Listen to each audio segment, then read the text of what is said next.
And as I'm talking to you, we have got up to First Rainbow. The whole of my two area is clean. We are now moving to... So where are you moving them to now? Yes, we are now opening all the bonded terminals. And I'm using this opportunity also to please appeal to those that are having terminals that are empty. They can contact us, they can contact me on 080-333-15666. That's my number. 080-333-15666, so that we can put in all these trucks. We've got Goliath in 2 of the terminal. They are moving the containers down. We are now asking them to leave, because the problem here is to return the container. To return the container, the shipping company, they will have a holding bay where this container will go and drop and leave Lagos. And at night, they can then transfer their containers into the port. But they've concessioned the port now. Mr. Salam, I went to Surulere yesterday from Ikeja. Yes. And the traffic began from just before Palm Grove. Correct, you are right. All the way. I don't know if it went beyond Ikmori, but I turned up at the stadium. If you go there now, every the road is inch free. of that road was occupied. We have opened up Lily Pond. And I'm worried about the integrity of those flyovers. Again, I will bring that question to you, Mr. Road Safety.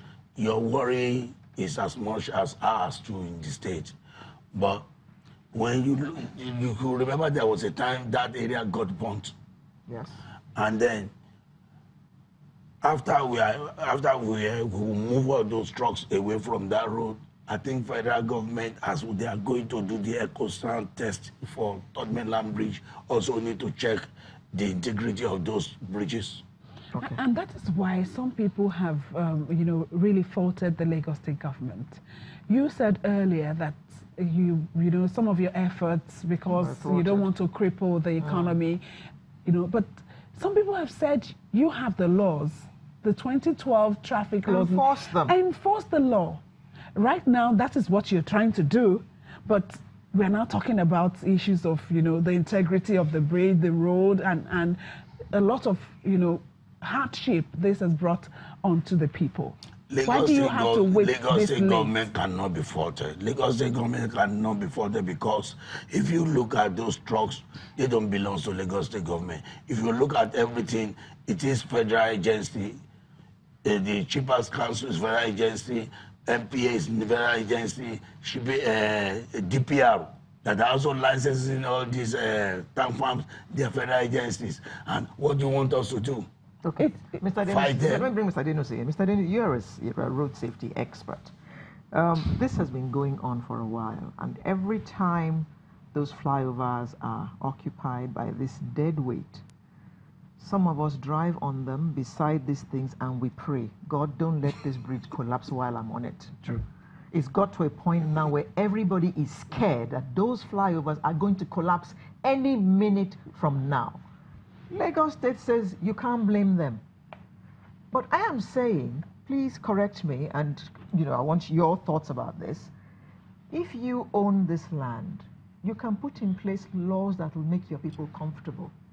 Anybody who is coming to your area should know the law and know that if they do not obey your law because you own the area, you will deal with them.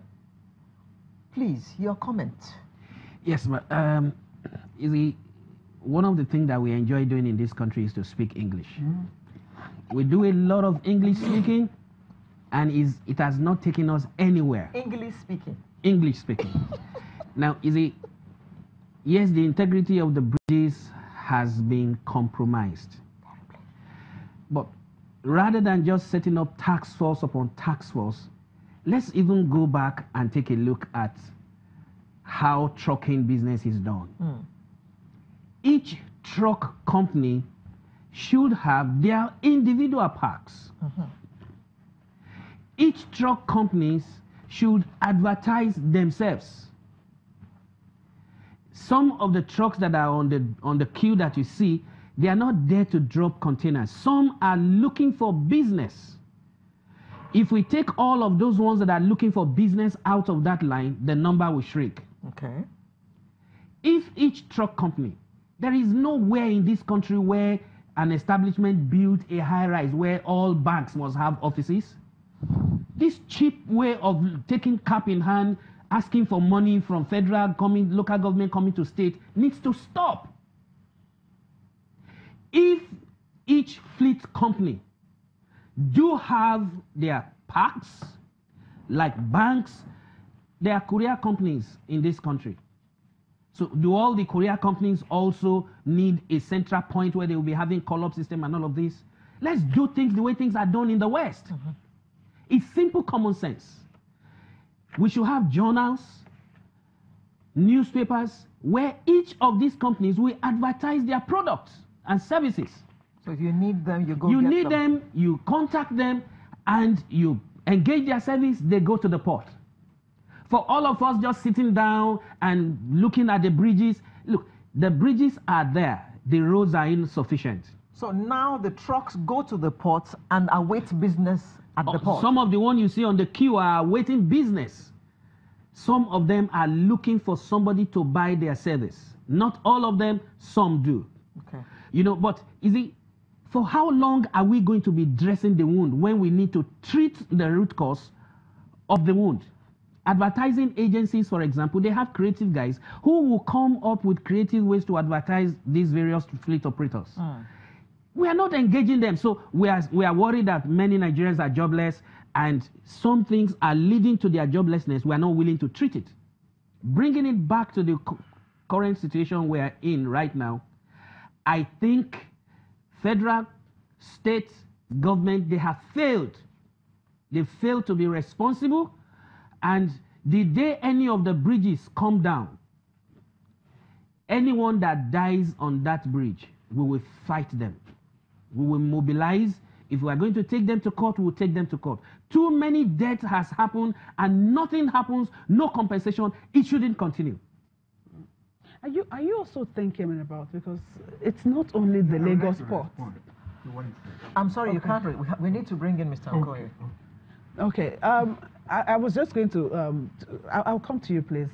Are you also going to think about we have other ports in Nigeria. Why are we concentrating on Lagos alone? Yeah, well, we have other ports in Nigeria.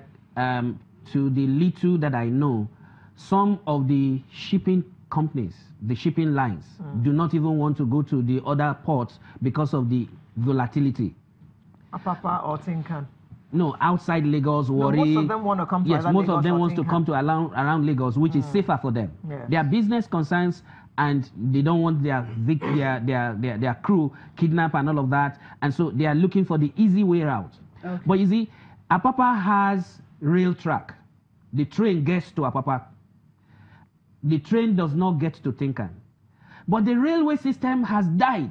So we're going to look into infrastructure also. Yes, yes. If the rail system was functional, most of the trucks you see in Apapa can actually be in Ibadan or be in Ilori, and they pull some of these containers there and then they take it from there. Okay, we'll just go on a quick break. When we come back, we'll bring in Mr. Nke Onye, who will tell us about the terminal for tankers in Lagos.